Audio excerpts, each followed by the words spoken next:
Bismillahirrahmanirrahim. Assalamualaikum warahmatullahi wabarakatuh. Jadi untuk materi hari ini kita akan membahas terkait gambaran umum literasi teknologi informasi itu seperti apa ya. Minggu kemarin sepintas kita pernah bahas, tetapi tidak menyeluruh lah ya. Nah, untuk sekarang, pertemuan sekarang kita akan bahas gambaran umum terkait masalah teknologi informasi itu seperti apa ya. Jadi di sini kita bisa melihat bahwa terkait perkembangan teknologi informasi. Nah, kalau awalnya itu untuk teknologi informasi itu lebih cenderung dikembangkan dalam sebuah perangkat yang namanya komputer gitu ya. Perangkat yang namanya komputer yang di dalamnya itu ada hardware, software, dan di dalam hardware-nya itu bisa beberapa varian perangkat. Begitu juga dengan software ya. Software itu di dalamnya ada beberapa aplikasi atau bahasa-bahasa pemrograman seperti itu. Nah, selanjutnya perkembangan semakin maju, dibutuhkanlah ya dari komputer yang ada, dibutuhkanlah suatu sistem yang nantinya digunakan sebagai media untuk menyampaikan informasi. Dan bukan hanya untuk media untuk menyampaikan informasi, tetapi di dalamnya itu mengolah suatu data, dan data tersebut mungkin akan menghasilkan suatu informasi-informasi yang akurat atau valid. Nah, di sini ya dibutuhkanlah suatu perangkat teknologi informasi ya. Jadi di sini yang untuk yang perkembangan yang kedua ada namanya teknologi informasi. Di dalamnya terkait masalah proses pengelolaan data. Nah, ada data mining, ada terkait masalah untuk pengambilan keputusan, ada DSS. Terus mungkin masuk ke ranah perangkatnya ada internet ya, dan seterusnya. Dan makin ke sini ya dibutuhkanlah ya selain perangkat untuk menghasilkan suatu sistem yang dipakai, maka makin ke sini zamannya masuk ke ranah informasi sistem atau sistem informasi. Nah, sistem informasi ini bukan hanya ke dalam perangkat saja, tetapi ke dalam sebuah sumber daya manusia ya. Ada orang gitu kan, berhubungan dengan orang, berhubungan dengan organisasi gitu kan, berhubungan dengan proses sistem itu sendiri, terus berhubungan dengan produk yang dibuat gitu kan, dan pemasarannya dan seterusnya ya. Nah, ini sistem informasi itu didukung oleh teknologi informasi dan perangkat seperti komputer ya. Komputer ya, kalian jangan menganggap komputer berarti komputer yang ada di rumah, monitor misalkan CPU, bukan itu. Tapi komputer itu segala sesuatu yang di dalamnya itu kan mengandung hardware dan software. Contohnya komputer itu kayak smartphone, itu masih dikatakan sebuah komputer ya. Seperti itu. Selanjutnya, nah, bagaimana nih ya sebuah komputer itu bisa bekerja gitu kan ya. Ada tiga kegiatan ya, tiga kegiatan yang bisa membuat komputer itu bekerja gitu kan ya. Pertama, kegiatan dalam suatu proses yang namanya masukan ya. Yang kedua, ada proses yang namanya pengolahan ya. Yang ketiga, ada namanya proses terkait keluaran. Nah, di dalamnya ini ya, istilah-istilah ini ya atau kegiatan-kegiatan ini mempunyai perangkat mempunyai infrastrukturnya, mempunyai metodenya, dan seterusnya. Seperti itu ya. Jadi komputer bisa bekerja ketika misalkan tiga unsur ini ada ya. Seperti itu. Tiga unsur ini ada. Seperti itu. Jadi ketiga unsur ini akan saling berhubungan satu sama lain. Seperti itu ya. Jadi tiga unsur ini akan saling berhubungan satu sama lain. Jadi masukan nanti akan menerima data gitu kan. Data yang nantinya akan diolah oleh suatu pemroses tertentu. Di dalam pemrosesan ini ada proses penyimpanan gitu kan. Nah, setelah prosesnya selesai, nah maka akan dikeluarkan dalam berupa output gitu kan. Nah, output itu ya yang nantinya akan menjadi suatu informasi. Seperti itu ya. Itu cara komputer bekerja. Nah, terus ya, gambaran umum dari terkait masalah teknologi informasi selain komputer itu ada namanya internet gitu ya. Nah, internet di sini ya. Apa sih yang dikatakan dengan internet? Ya. Nah, internet ada tiga kegiatan utama ya, gitu ya. Ada tiga kegiatan utama yang dilakukan oleh internet, gitu kan. Pertama, mengolah, yang kedua menyimpan, yang ketiga menyalurkan. Nah, ketiga unsur ini nantinya menjadi suatu kegiatan yang rutin atau yang pasti ada dalam suatu internet. Ya, kita mungkin dalam bahasa kasarnya internet itu kan suatu koneksi gitu kan, alat untuk mengkoneksikan antara ya misalkan ya antara entitas yang satu dengan yang lain seperti itu ya.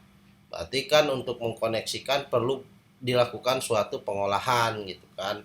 Nah, dalam mengolah itu apa yang dilakukan? Contohnya membuat suatu program, membuat suatu aplikasi, apa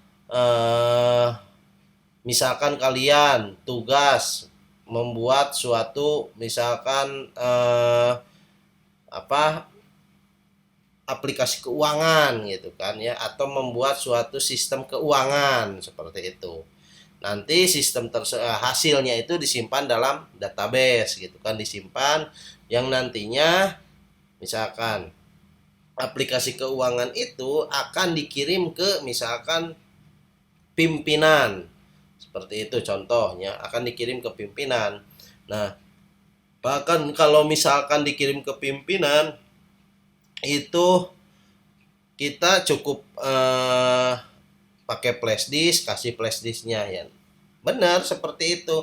Tetapi ketika istilah internet digunakan, maka proses penyalurannya itu ya melalui suatu jaringan komputer gitu kan.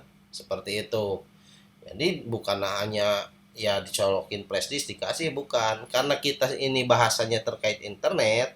Jadi cara menyalurkan informasi tersebut ya melalui suatu jaringan komputer ya.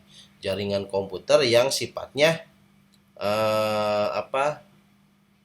sifatnya itu terhubung tidak secara langsung gitu ya.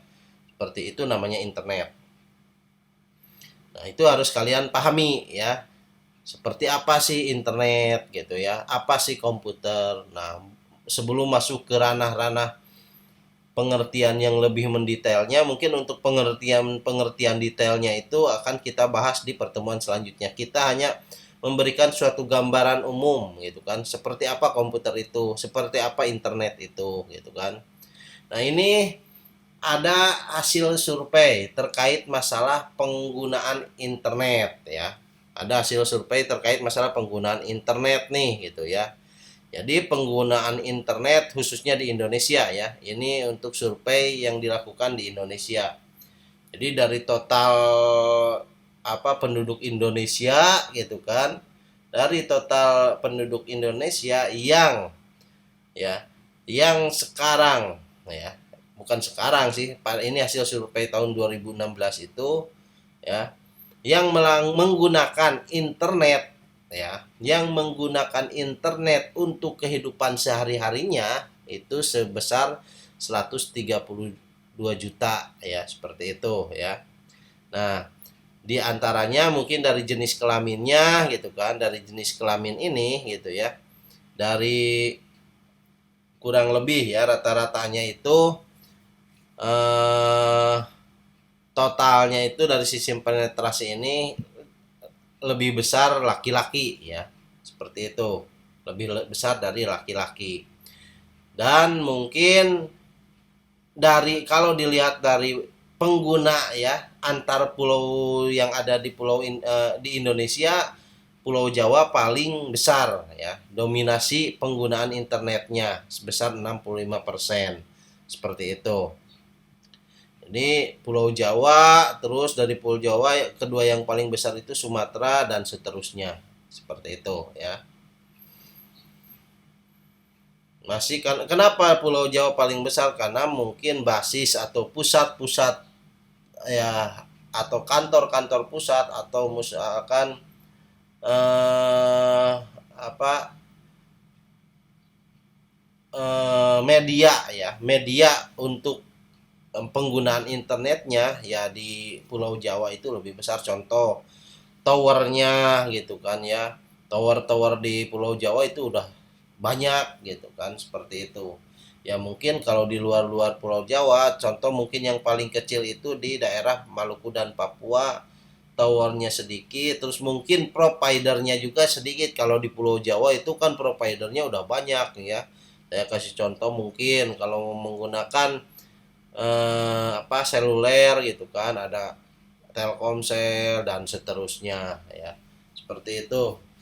Nah, jadi dengan hasil survei ini kita bisa melihat bahwa ternyata hampir ya setengahnya sebenarnya gitu. Ini untuk tahun 2016. Tapi mungkin untuk tahun sekarang, karena saya juga belum mendapatkan ya, belum mendapatkan hasil survei yang terbaru gitu kan. Pasti lebih besar lagi ya pengguna internetnya, bukan hanya setengahnya. Ini dari total mungkin 256 juta itu setengahnya. Kalau sekarang mungkin kondisi sekarang, apalagi pas zaman Covid gitu ya, mungkin nyampe sekitar 80%, 70 sampai 80% ya yang menggunakan internet, seperti itu. Kenapa? Karena untuk kegiatan-kegiatan sehari-hari ketika waktu Covid itu ya kita selalu menggunakan internet. Contoh khususnya untuk dunia pendidikan, kuliah daring gitu kan, rapat daring dan seterusnya. Jadi pengguna internet pasti lebih melonjak gitu kan dibanding hasil survei tahun 2016, seperti itu. Nah, di sini terkait masalah mungkin komposisi ya, masih hasil survei tahun 2016, komposisi pengguna internet dari sisi usia ya, dari sisi usia. Jadi kalau kita lihat di sini ya, dari sisi usia, pengguna internet yang usianya dari 10 sampai 24 tahun berapa persen? Nah, paling banyak ya, paling banyak kalau hasil survei tahun 2016 itu orang yang usianya 35 sampai 44%, seperti itu. Nah, kalau kondisi sekarang ya, kondisi setelah Covid, kemungkinan besar paling banyaknya itu di rentang orang yang apa ya? Uh, di dalam standar jalur pendidikan. Contohnya anak-anak usia pendidikan lah ya, intinya seperti itu. Seperti itu. Jadi kemungkinan itu ya, ini presentasinya anak-anak yang di jalur pendidikan ini itu presentasinya akan naik gitu ya, presentasinya akan naik. Dan mungkin ya yang lainnya juga bisa memungkinkan naik juga, karena itu pasti berhubungan dengan jumlah pengguna internet tadi gitu kan ya, seperti itu. Terus di sini terkait masalah eh, ini hasil survei pada tahun 2015. media ya, media untuk menggunakan internet ya. Media untuk menggunakan internet itu ya ini 85% itu dari smartphone ya atau telepon seluler. Karena hampir sebagian orang, hampir tiap orang ya sekarang punya telepon seluler, yang telepon selulernya itu mungkin sudah sistemnya smartphone seperti itu ya. Jadi kebanyakan di telepon seluler. Dan untuk sekarang juga, kondisi sekarang pasti tidak akan jauh berbeda gitu kan ya. Pasti tidak akan jauh berbeda penggunaannya, presentasi penggunaannya. Jadi media yang dipakainya itu kemungkinan besar pasti tetap untuk telepon seluler. Yang kedua, laptop mungkin ini suatu media untuk alat bantu untuk bekerja, dan ya untuk mahasiswa juga kan ya seperti itu. Selain bekerja juga untuk mengerjakan tugas-tugas dan seterusnya. Ini kenapa lebih besar gitu kan daripada PC, karena ini sifatnya portable, bisa dibawa kemana-mana gitu kan ya. Beda halnya dengan PC gitu kan. Kalau PC kan dia bisa bekerja kalau hanya di rumah saja gitu kan, atau di tempat PC itu seperti itu. Kalau tablet ini lebih kecil karena tidak semua orang menggunakan tablet atau ya pengguna tablet. Kenapa? Karena mungkin kalau tablet cenderung, pertama mungkin dari sisi biaya atau anggaran yang digunakan untuk membeli tablet tersebut lebih besar dibanding telepon seluler. Kedua, mungkin dari sisi apa ya, kemudahannya. Kalau tablet kan lebih cenderung besar gitu kan. Kalau mau dibawa kemana-mana gitu kan. Kalau mau nongkrong bawa tablet kan ribet seperti itu. Jadi itu presentasinya lebih kecil. Nah, dari apa ya, penggunaan internet ini bisa dilihat apa sih yang sering digunakan gitu kan. Apa internet itu dimanfaatkan untuk apa gitu ya.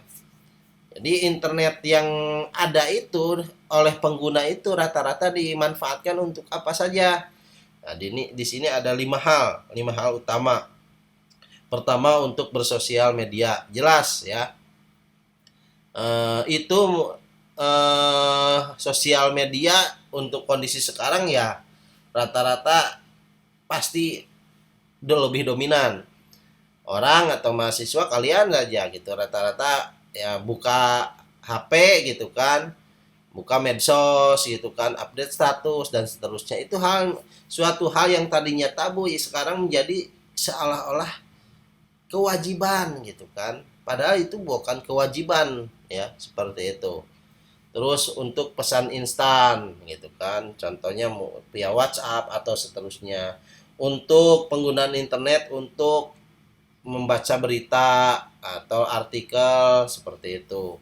Terus untuk proses pencarian data gitu kan, seperti itu di Google misalkan ada suatu hal nih, mencari data atau mencari lokasi, mencari alamat dan seterusnya, bisa menggunakan internet gitu kan medianya.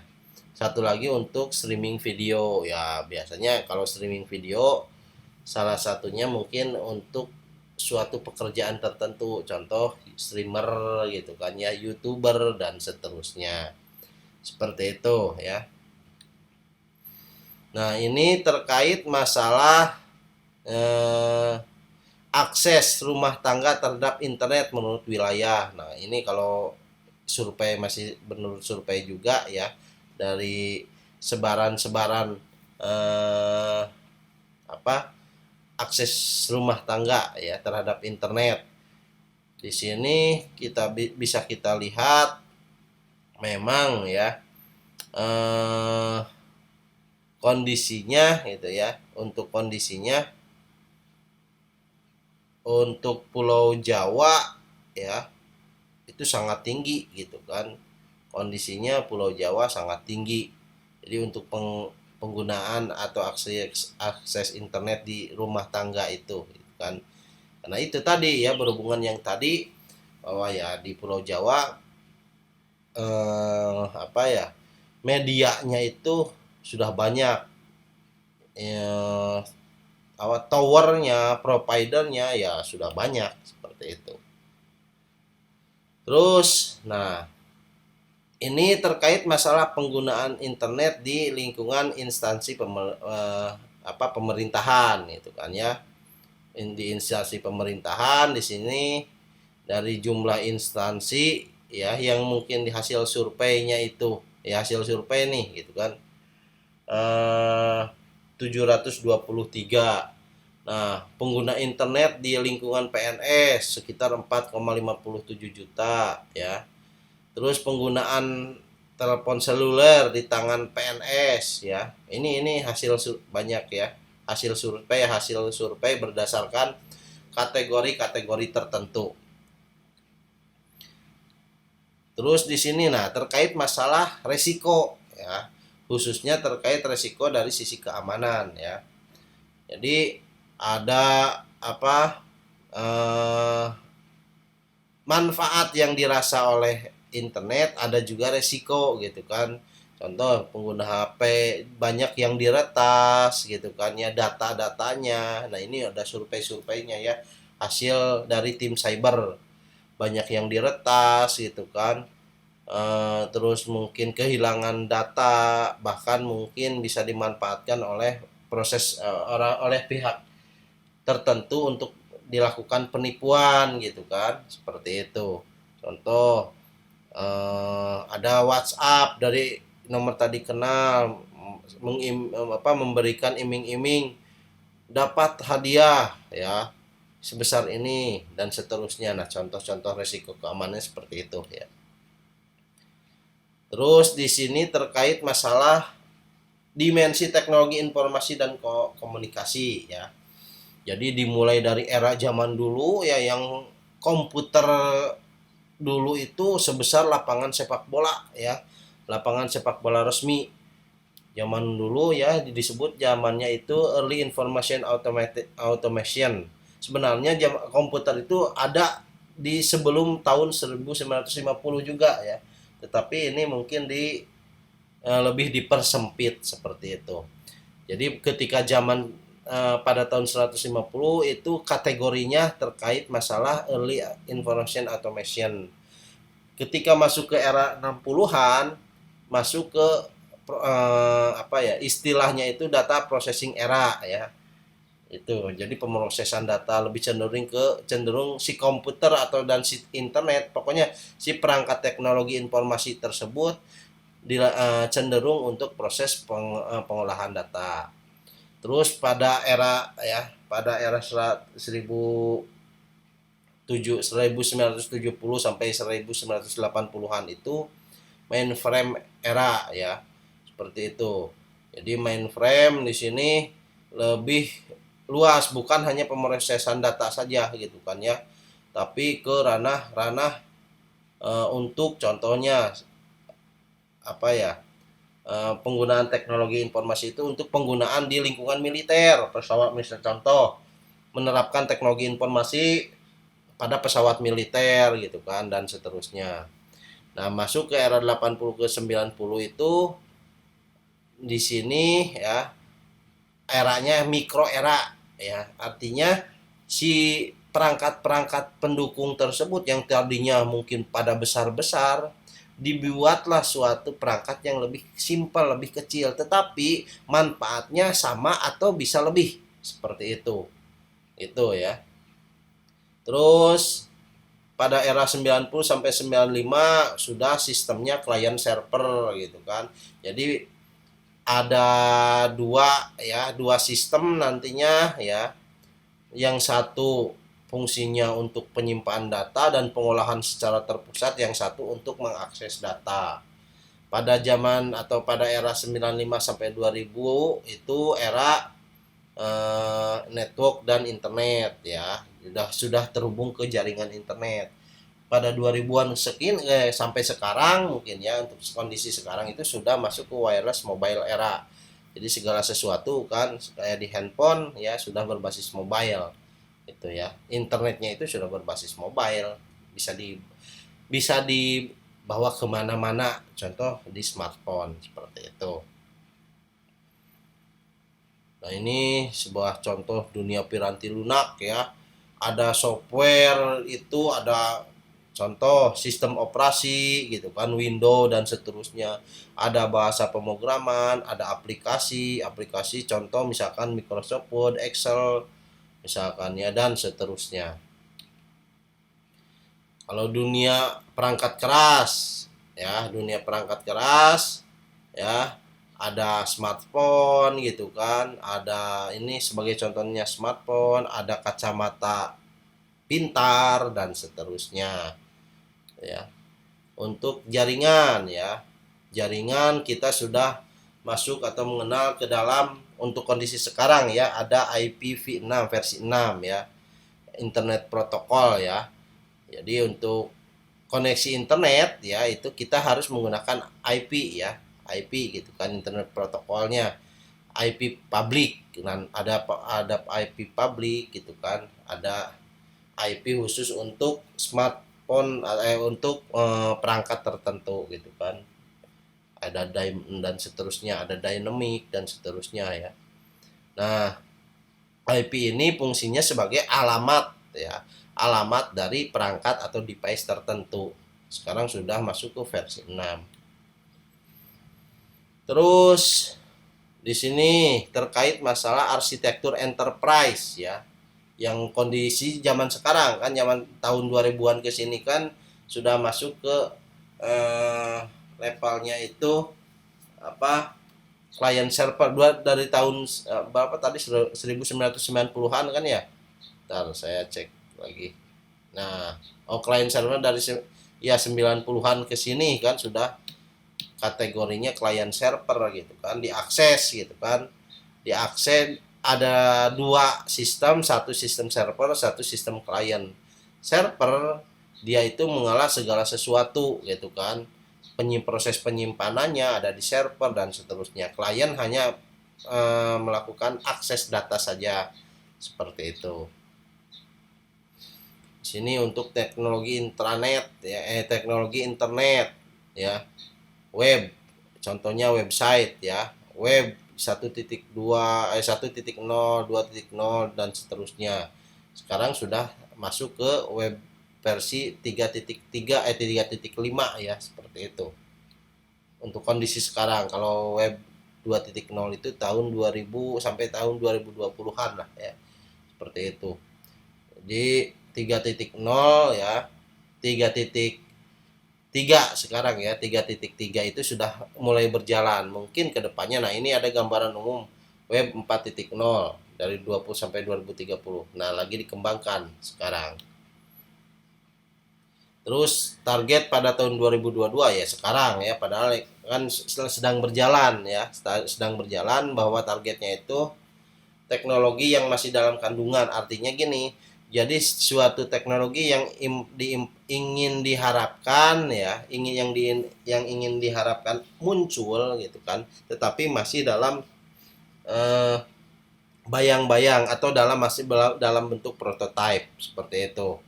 Di sini contohnya dari sisi market kategori terkait masalah life science tuh ya. Jadi ilmu pengetahuan berhubungan dengan kehidupan. Terus komputasional, biologi and bioinformatik ya. Sudah ada, tetapi mungkin masih dalam bentuk prototype. Dari sisi teknologi ya, teknologi ada beberapa harapan-harapannya ya. Bahkan nanti mulai dari kemungkinan besar tahun 2030 itu teknologinya itu sudah masuk ke ranah metaverse ya. Metaverse itu sifatnya itu animasi 3D gitu kan ya. Contoh gini, kemungkinan besar ke kampus ya, misalkan Unsil, kemungkinan besar 2030 sudah tidak ada lagi bangunan fisiknya, tapi kita bisa lihatnya itu di dalam bentuk 3D gitu kan, multimedia. Jadi kita menggunakan